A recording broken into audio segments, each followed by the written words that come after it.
everyone, and welcome back. And if it's your first time, I hope you enjoy watching the video. Now this video is part of a Skull Sunday collab, and it's hosted by the lovely Lula from Nerd Goblin Art and Karen from the Dragon's Cave. I have linked their channels and the playlist in the description, so please go and take a look. I thought instead of just making one piece, I'd do a little experiment. So today I'm starting right from the very beginning. I actually made this mold myself by pouring silicone over one of my 3D printed pieces.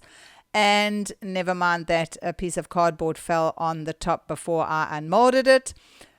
And I was curious to see how it would turn out. I used the exact same mica powders, the same chameleon powders, and the same alcohol inks. Everything identical except for one thing. One piece has a white resin base and the other has a black resin base.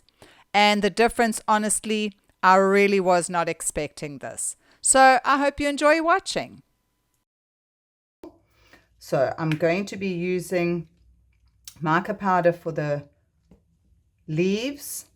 I'm going to be using the Color Shift chameleon powder for the roses, and then I'm going to use my new alcohol ink. It's a pearl alcohol ink, and that I'm just going to do for the skull, and then the aurora powder I'm going to do on the outside of the frame.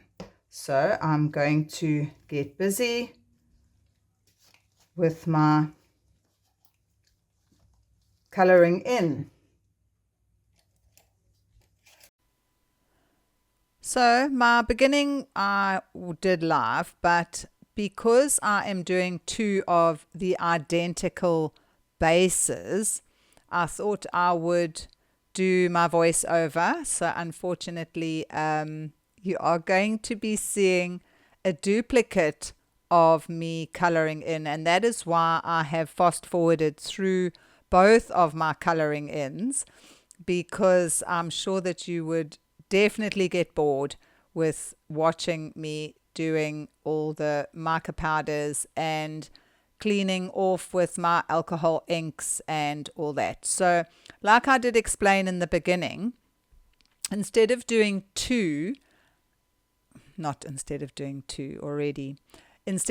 just one piece with a skull for the collab, I thought I would just try something different and see if I use the identical mica powders in exactly the same place and then just used the base color, how different the actual piece would look. Because your mica powders, definitely the back of it brings out the colors differently when you use, say, black and white. So what I was doing here, and you will notice, unfortunately, when I do the black coloring in, I forget to use a brush to get out all the excess mica powder. So there are a few micro bubbles in the black based one.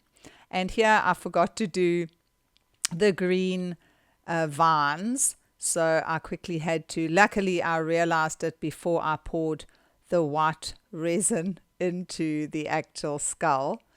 So so you'll notice there are a few micro bubbles in the black one, and that's because I forgot to actually dust out all the excess mica powder.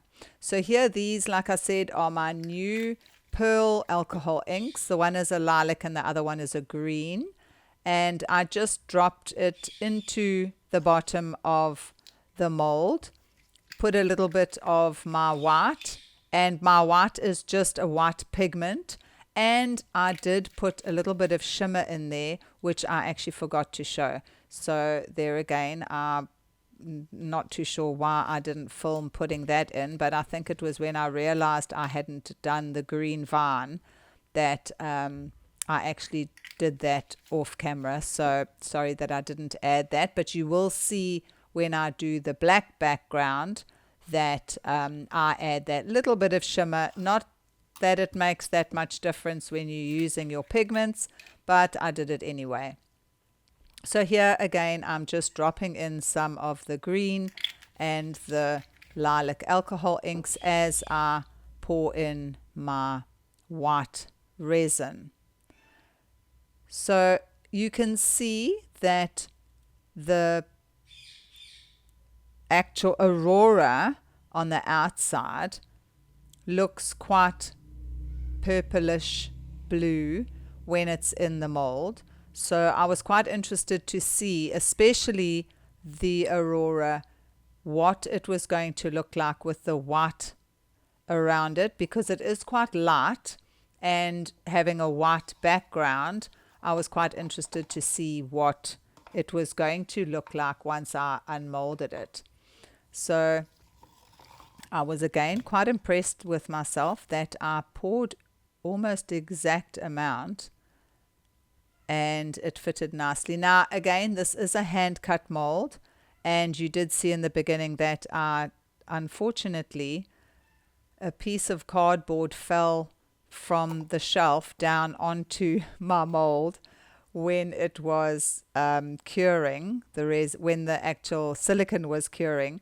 So I did have a little bit of a bobbly bottom to my mold, and it had seeped under a little bit. So I did have a little bit of a job cleaning off the top of the mold. So it isn't perfect at the top, but a little bit of sanding always makes a big difference. So here I was just popping some of the bubbles, because also again mica powder does float if you've got any excess. But this one I was quite impressed that it didn't have very many micro bubbles, because I had cleaned it out with the soft brush. So now I was busy unmolding, and the first time you use a mold, it does have quite a big suction on it. So those eyes in the skull were quite deep, so it was quite suctioned onto the mold. But I also was trying to be careful, because the actual outside is not as thick as the skull, so I didn't want it to bend too much. And there we go. Now this one, I do like it. I do like the way the pearl alcohol inks were showing in the white. The green didn't show up very much, and to be quite honest, I shouldn't have used green anyway because of the leaves. But all in all, I think it actually came out really nicely. You can see there the actual pearlized alcohol ink. It's really pretty, and not very many micro bubbles in the roses or even in the actual border of the frame, and it picking up the bluish effect of the actual aurora powder. So now I did exactly the same thing with the next mold, the green leaves and the red color shifting chameleon powder, mica powder. And this time I remembered to do the top vine, but you will see that I forgot to do the side one by one of the roses. So it wasn't perfect again this time. I had to go back and fix. There we go. I had to fix that because I realized I hadn't put the green in there. And then going again with the chameleon powder and the aurora around the edge of the frame. Exactly the same as I did before, cleaned around with my 99% alcohol. And then it was time to pour the black base. Now, like I did mention originally, it's just a black pigment, the same as the white pigment. And then I was using my fine shimmer. I actually picked up the wrong one, and that is the finer one. The other one is a little bit coarser, but I just wanted to use this because I had put it into the white originally, and like I said, I wanted to be exactly the same, but one with a black pigment, one with a white pigment. So I'm just stirring this up. You got to make sure that it's mixed in nicely, because again, you don't want any powder puffs when you're pouring the resin into the mold. This I printed, like I said, on my 3D printer. You can see the casting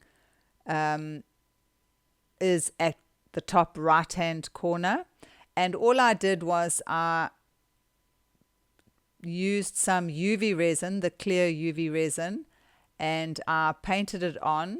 I have a little bottle of my UV resin, and it has the paintbrush, and I painted it on and put it under the UV light just to make sure that it was perfectly smooth, because obviously I wanted it to be a nice shiny mold. The outside of the frame, obviously I couldn't do that much with it, so I just went over that just to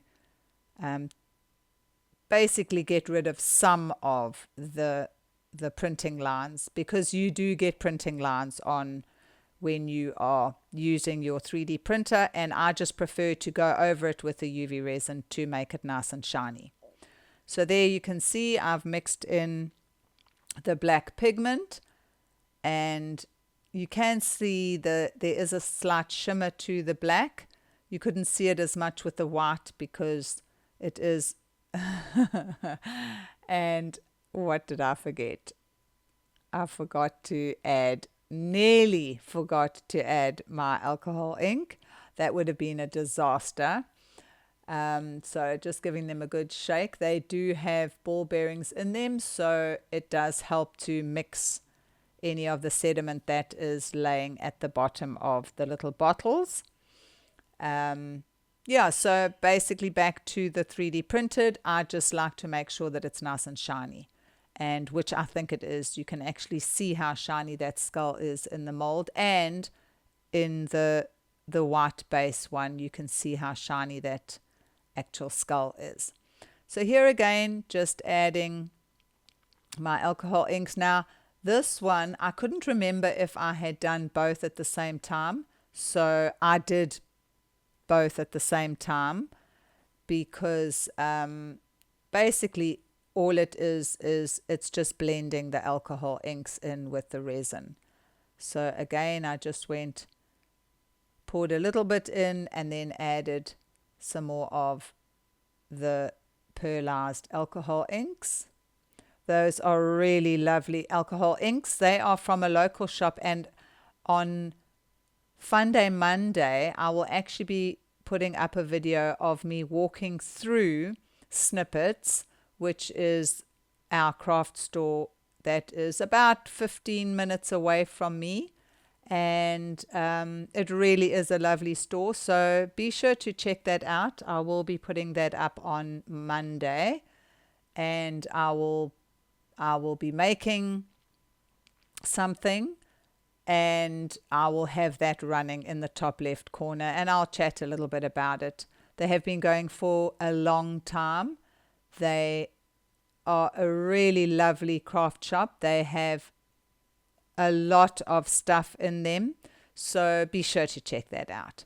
So here I am just pouring in the black, and again I was very clever because I measured out how much I used for the first one when I did the white, because that was a perfect amount as well. So this time I actually remembered to make a note of how much of the resin I actually poured, and for the life of me I can't remember how much it was now, but not that it would help you because this is one of my own molds, so I will be able to keep that for next time I want to pour my mold.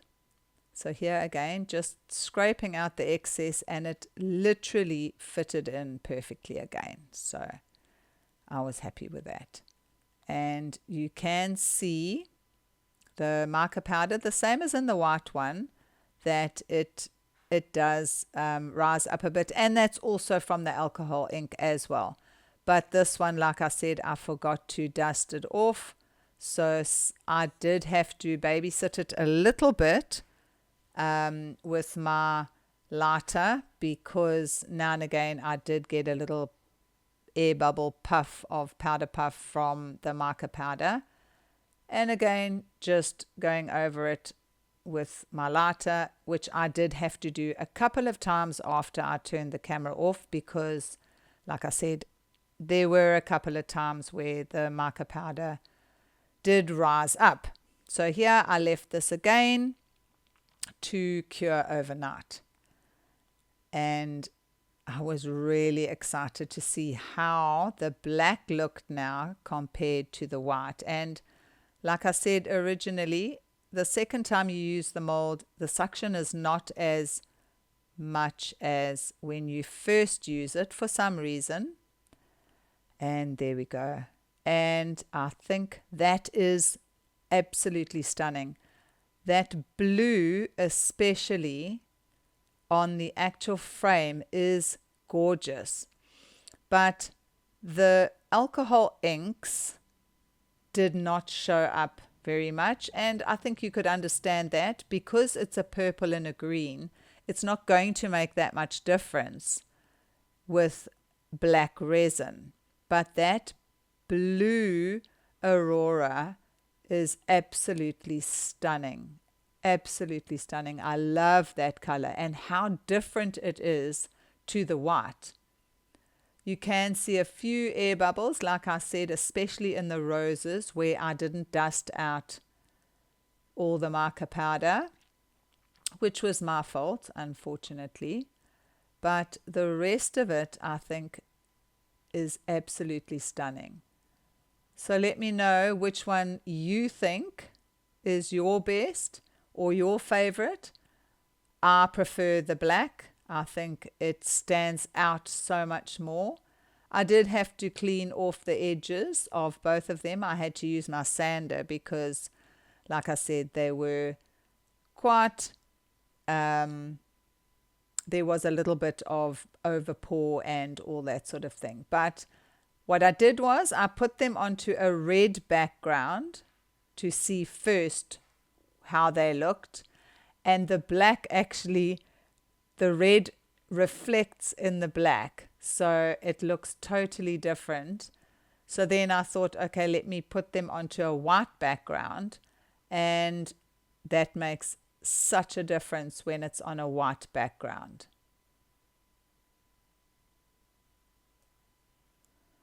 So that's it for today. Don't forget to comment, Team Black or Team White. I do need to know.